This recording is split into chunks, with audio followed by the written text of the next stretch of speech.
And we are live with Quarantine Q&A. We're going to talk about Sharpies, calendars, routines. Oh my, right? Oh this is my. where we're all at. Oh my. Hilarious. About 10 minutes before I got on here, we were in this big Facebook discussion of how to do these e-learning schedules. And some of my friends had like these, one girl had like an easel and she was doing check marks with her kids. Another one had like just paper. So it's really funny that everybody's trying to come up with their own way to be able to figure out how to schedule their day. So I thought this would be a really good talk for us to talk about routines. Yeah, or you could be like me and just not have a routine at all. Just whatever kind of comes with the day. This kind of comes with the day. But I got you. Well, if you guys have anything to comment on or what you're doing, let us know because we're going to go through this here. Okay? All right. Here we go.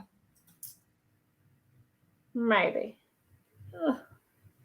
Our computer's been tricking us up all day. So that's what kind of started us off a little late. So sorry about that. All right. So exciting news. Are you ready? Woo! We made it through April. Oh my goodness, you guys. Tomorrow is actually May. Can we believe it? No, we cannot. It's so awesome. February, but we made it. We made it. Okay, so this is what we're going to do with all of our shows is we're going to pick a number like 1 through 100. And yes, or the last time we did a live, Becky picked a number and I gave her a random question. So I guess it's my turn. It is totally your turn to be put on the spot. Okay, I'm going to go with number? My favorite number, which is number 24. 24. Good one. Please be a good one. If you could only eat one meal for the rest of your life, what would it be? Oh man. I'm gonna have to go with something really probably boring just because I'm afraid if you go a little too crazy, you're gonna like hate it later, right? Like I love seafood, but I don't think I'm gonna go for that every day of my life. I'm gonna have to just be like chicken. Super boring, right? But what? Chicken Alfredo?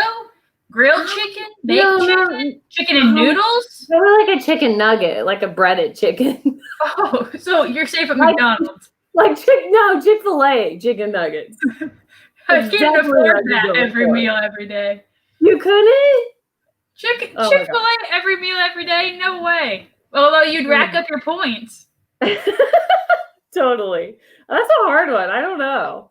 Or maybe cereal. I love a good bowl of cereal. That's true. And then you can change it up. This is like a childhood question here for me. Okay, so we took a poll on Wednesday and we were talking about routines and we asked you guys what you found harder. Was it coming up with the schedule or was it the reminders? Like which one was harder for you guys to figure out with routines in your day? And the winner is reminders. Okay, we had a lot more votes for people saying that reminders was the hardest spot in their day with their kids, reminding them, do this, get your book out, do your chores. So we're going to give you guys some tips and tricks today to sort of talk about that. Oh, there's a little fanciness coming in here. Okay, so we have an activity that we're going to do. Let's see if we can get some music on, though. Great idea. Yep, music is good, maybe. I'm not the best in the technology, y'all. It's not going to go, but 90s dance music. All right, so Becky, here's what we're going to do.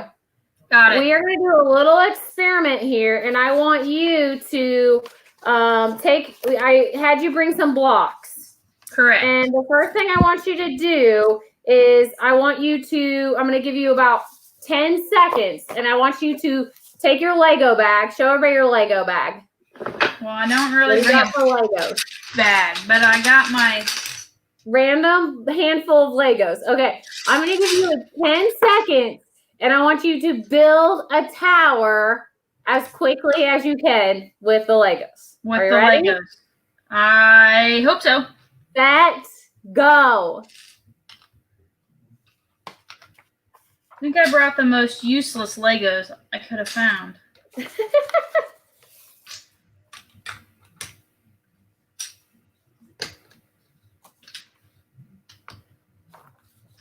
Okay, stop. All right, now you're going to switch to these bigger blocks, okay? Nice job, impressive. Thanks. Now I want you to switch to bigger blocks, and I want you to build the tower in 10 seconds. Okay, ready? Yep. Set, go.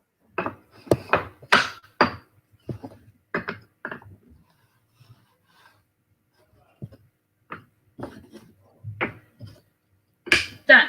Okay, stop. All right, so I need to ask you which one of the sets was easier for you to build? The blocks. The blocks were easier for you to build, okay? So, and the Legos were harder. Why? Because you had to actually pick them and push them together, and these I could just lay on top of each other and go. Perfect. Okay, so this is what we need to think about when we're setting up with our day. Is you guys need to keep in mind of how quickly a kiddo can get a routine done. That is what's going to build confidence. So even though it is a skill set that they already have building, right? You have Legos and you have the bigger blocks. The one that they can do quicker with more confidence, they're going to be more willing to do that activity. But one that takes more trials, more searching, is harder to put together, they're going to start to think about that frustration. But when you can put known activities in and reinforce those and then build from there, that's where you're going to get a lot of success in. Okay. So I just wanted to kind of show you guys a little bit of that, that motivation there. So before you even started the bigger blocks, you're already like simple, right? But right.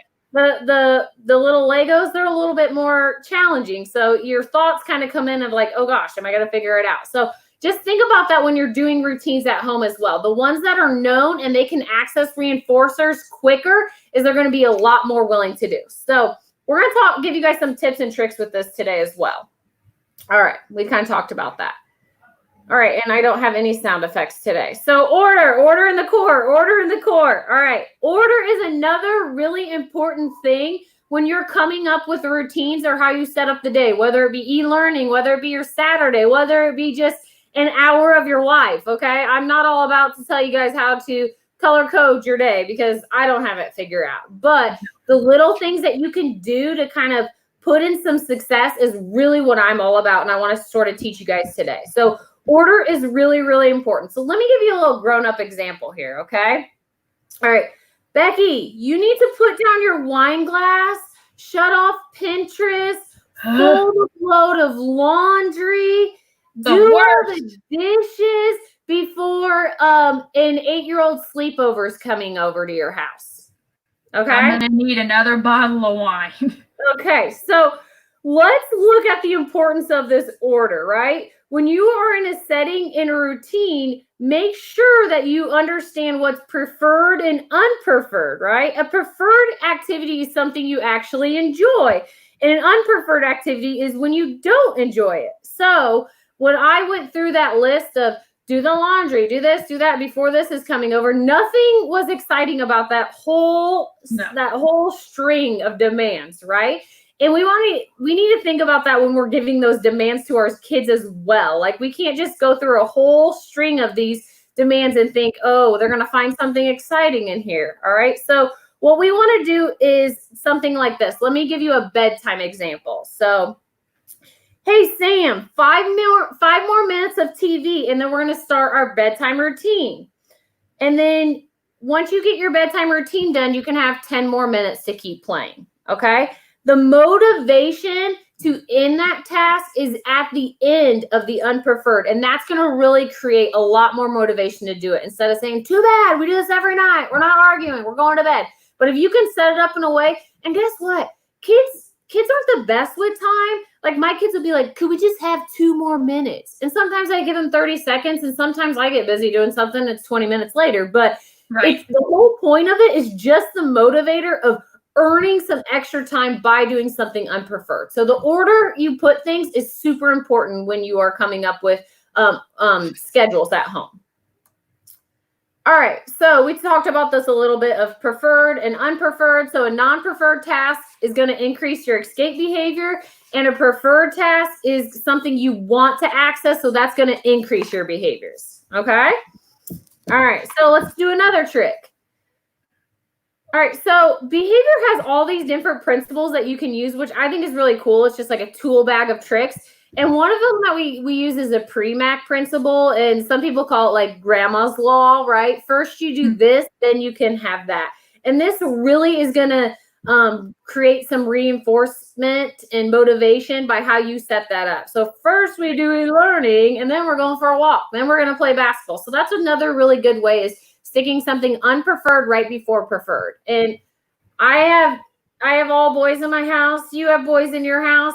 Snack time, lunchtime, those are really good spots to put something unpreferred right before that. So chores, we're going to be doing those before dinner, because dinner is such a motivator. We want to get to that. So you can look at little ways naturally in your schedule to put that unpreferred, preferred sort of scenario together.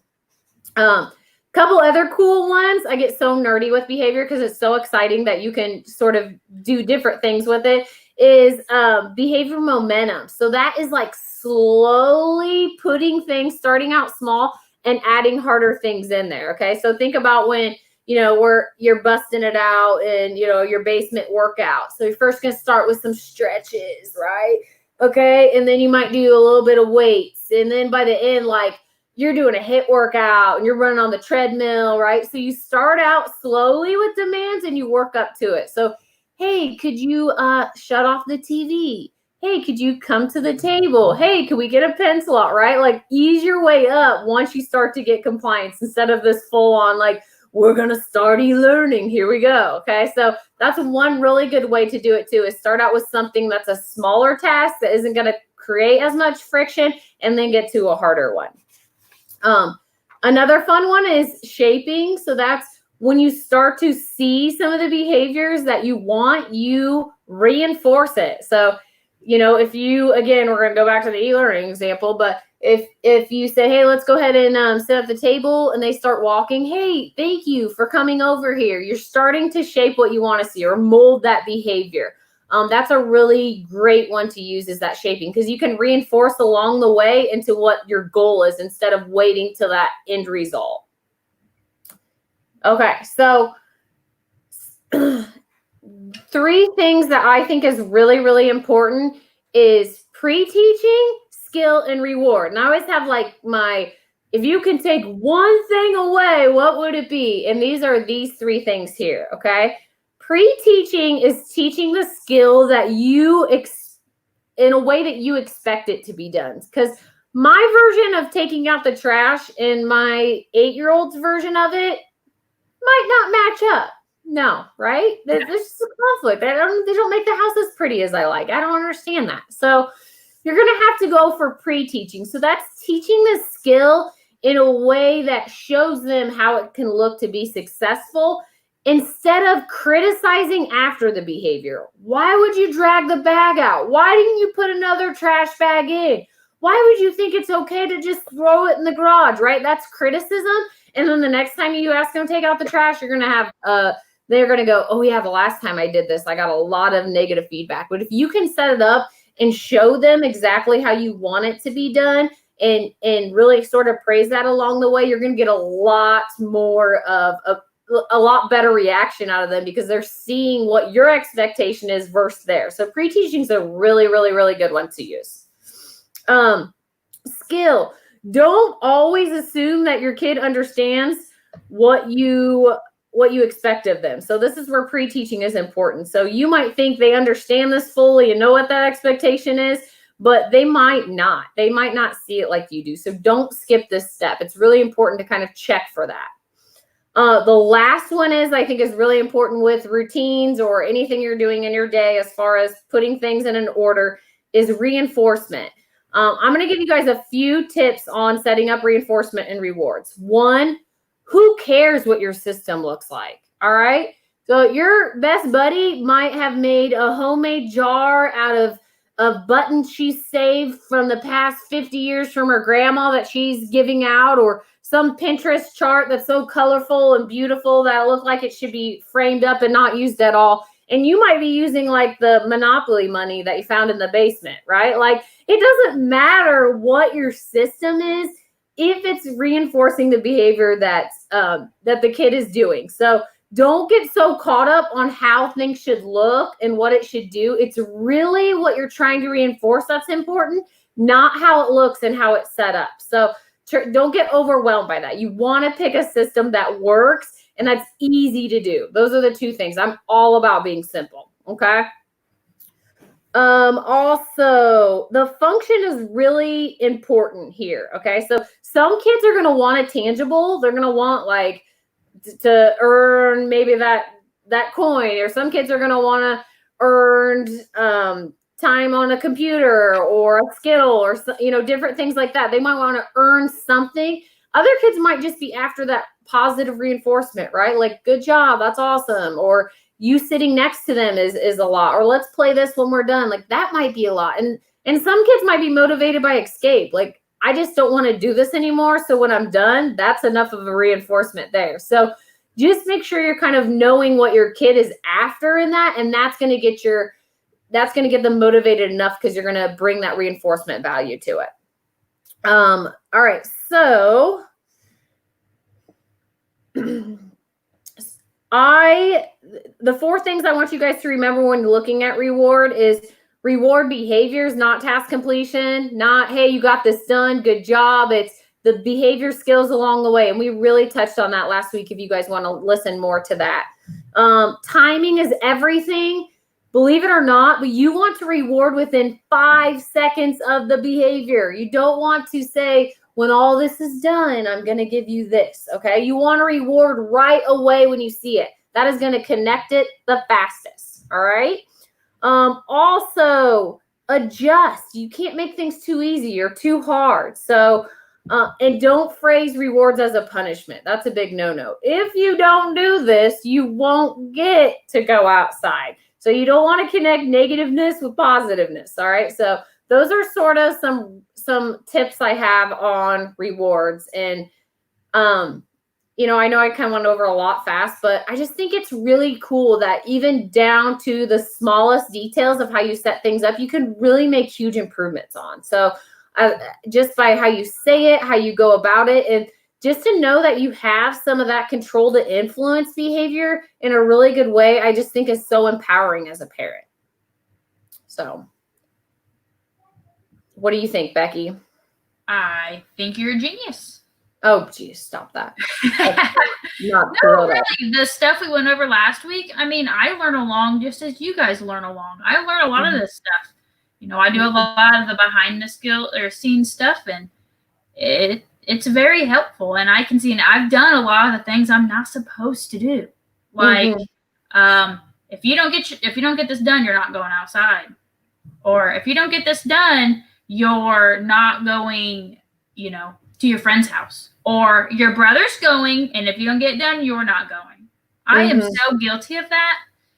But, it's been enlightening, and it works, which is the awesome part. It works.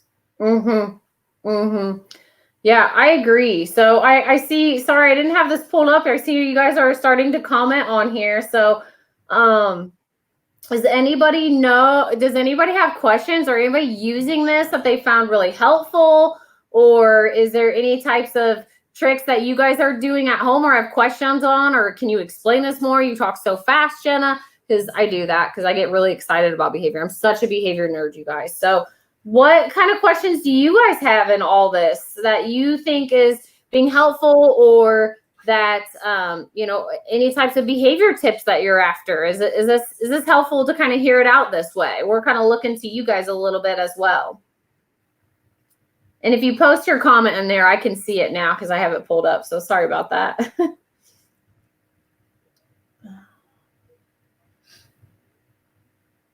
All right.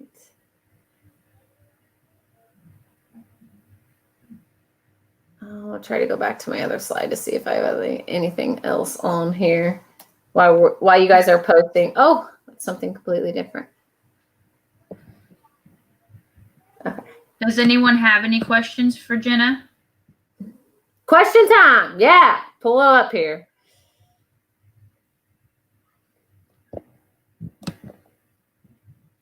I know at my house, I have each of my kids are rewarded differently. Not because, oh, I know all these techniques, so I'm going to implement it that way. It's just because they all have different motivation. Okay. So my youngest, he's motivated by tangibles, right? Like, give me some type of food, give me some praise. So he really likes that tangible side of things. My oldest, he likes his own time. So he wants to get things done so he can earn time to do what he wants to do. Okay. And, you know, my middle child, he likes to gain access to things as well. He wants to go play this, go do that. So you just really got to look at too what your kid is motivated by, and not everybody picks the same thing. That's one of my biggest frustrations is people say I've tried everything, it didn't work. But once you understand really what your kid's motivated for, you're going to come up with a lot more success in how you set things up. Okay. Okay, so yes, I agree with you, Stephanie. It is a lot harder as an adult to remember this. And one thing we were kind of talking about today too is try to think about what you want to do the day before or the morning before, because when you're in the moment, you're going to do the go-to mom mode, straight to the trick that you feel emotional about and think is going to work the quickest and fastest. And remember, whatever we do today is going to influence our tomorrow. It's going to be back tomorrow. So the more we can put more proactive things on here, the better we're going to be at influencing the behavior we want to increase tomorrow. Okay, so this question is, how do you retrain your brain for not using reward as a punishment? It's so easy to fall back. Oh my gosh, it's such a good trick, right? Like, if you do that one more time, we're not going outside, right? It's so easy to do that. And I can't say that I'm never not doing that. Right. One thing I try to remind myself is anything that I say to my kid, I want to be able to implement. So if you know, we're at the ballpark and my 4-year-old's not, you know, listening, and I say, hey, we're not getting a snack today at the game, I need to make sure I'm going to be willing to implement that. And if I'm not, and that's just an empty threat, then it's not going to come into my vocabulary. So just try to remember that anything that you're willing to say, that you're willing to implement. And I think that's a really good way to look at it. And always remember that positive things go with positive. So things that you're trying to earn, you want to keep putting that into the motivator to sort of light up that behavior, to create that motivation, instead of the other way around of putting things together that just, you know, taking it away. It doesn't work together that well. So always when you take things away, it's going to work in the short term because everybody's impulsive and wants to regain that, but you're going to have to just keep escalating what you take away. And pretty soon it's like, I'm taking everything out of your room, right? Your room is going to be empty. If you keep going that, you're going to have to keep upping it. And you're going to get to some point where like, you're not going to follow through with it. And a kid knows that.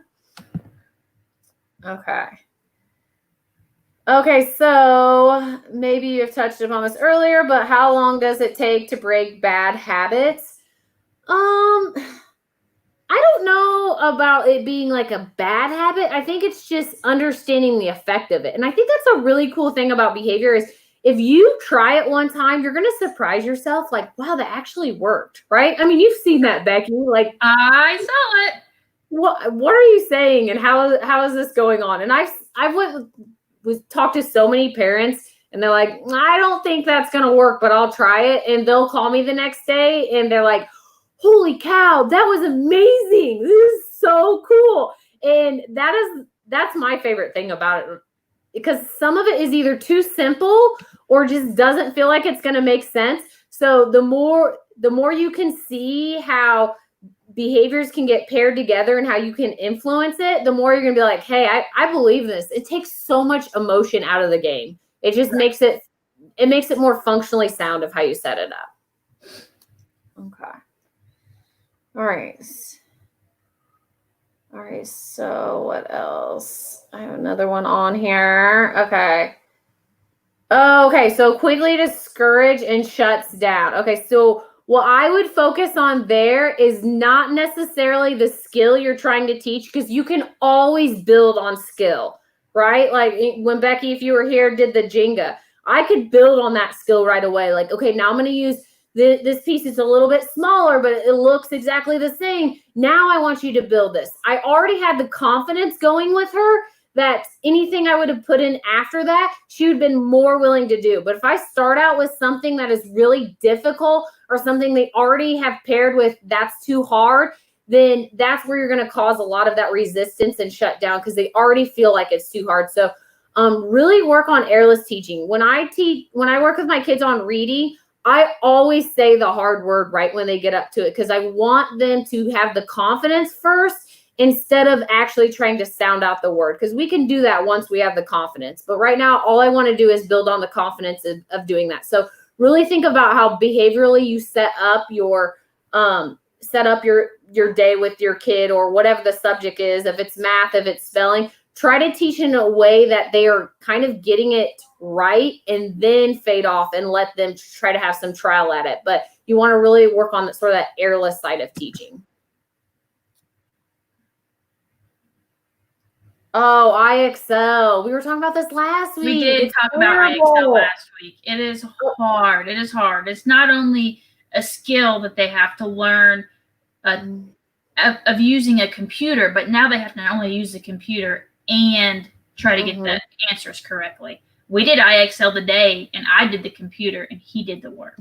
Yep, that's what I do with my kid a lot of the time too, is when I see that, because they're just trying to get to the end, right? But they're also losing it. And that's a perfect example of how taking away things is not effective. It makes you emotional, right? If you're taking away something that I really love, a cookie or, the coin, whatever, like, yes, I'm going to be upset about it.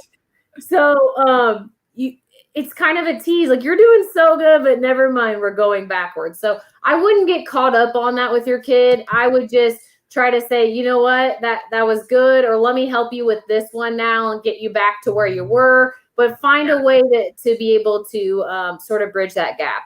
Another thing you can do is come up with, if your kid, let's say, is needing some more breaks with it, such as they needing some escape from assignments, have them pick out one of the assignments that you're going to help them on. Like, you could give them even like tickets. Like, here's 3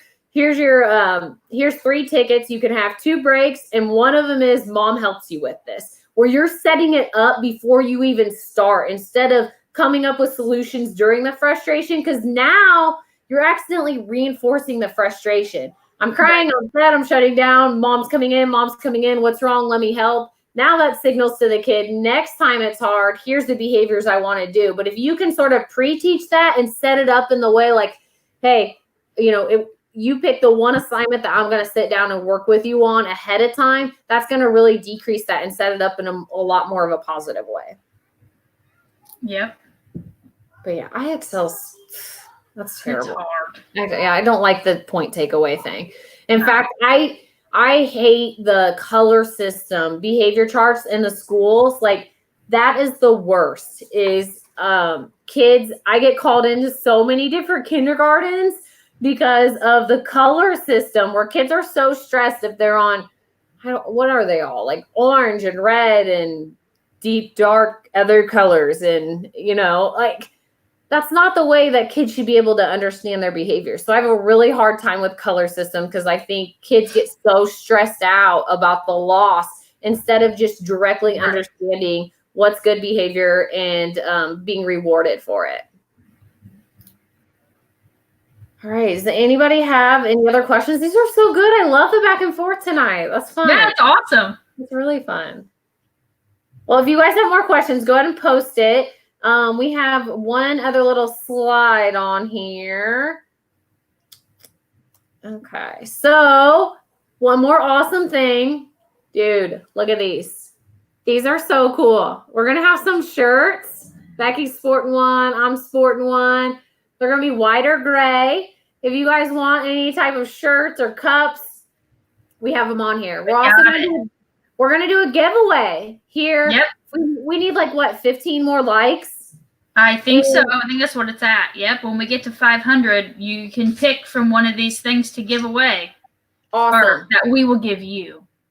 Yes. And my cat has officially joined us in our lives. Oh, look at the kitty. Awesome. Mm. So if you share our page and you like it, then you are going to be put into the running for the giveaway. So we're getting really close to that 500. So we're going to be watching. So whoever shares and likes our page, then we're going to put you in the running for the giveaway. So yep, absolutely. And also, if you want to order any of this stuff, it is up on our website currently as of this evening. So yeah. If you have any questions, feel free. Message us on Facebook. Shoot us an email. We're excited. Yay. Lots of new good things coming. It's so awesome. Oh my gosh, so much big stuff coming. Like this isn't stopping here. No. I also posted today that if you guys need some consultation, that I'm doing some phone consults. So I'll do a free session with you on the phone. We can talk a little bit more about coming up with more individualized strategies. So I'm going over a lot of broad stuff right now, but I can learn a little bit more about, individualizing whatever might be going on. So if you're wanting to kind of get set up with that, let us know and we'll get that going. We also, our social skills group is growing and it's so fun. It is awesome. They're doing great. It'll be so fun. So we're going to probably put that out again for you guys as well to join in on our social skills group. So right now we really worked on how our emotions also have senses, just like our 5 senses, and how to be able to pick up on those. And we have kiddos there from 5 to 9 right now. And they're just really enjoying that perspective on it. So let us know if you're interested in that or if there's another topic as well. So, all right. Any other questions, you guys? No. Good. I think we're good. Hey, everybody enjoy your Thursday. It's probably, it's getting Bruce Barker time. So it is. Yep, exactly. So we're going to start at 7:30 now, just a little easier with the schedule, I think. So we'll be back on here next Thursday with a new topic. Thanks, everybody, for hanging out tonight and all your questions. Yep. Thanks, guys. We'll see you soon. All right. Bye. Bye.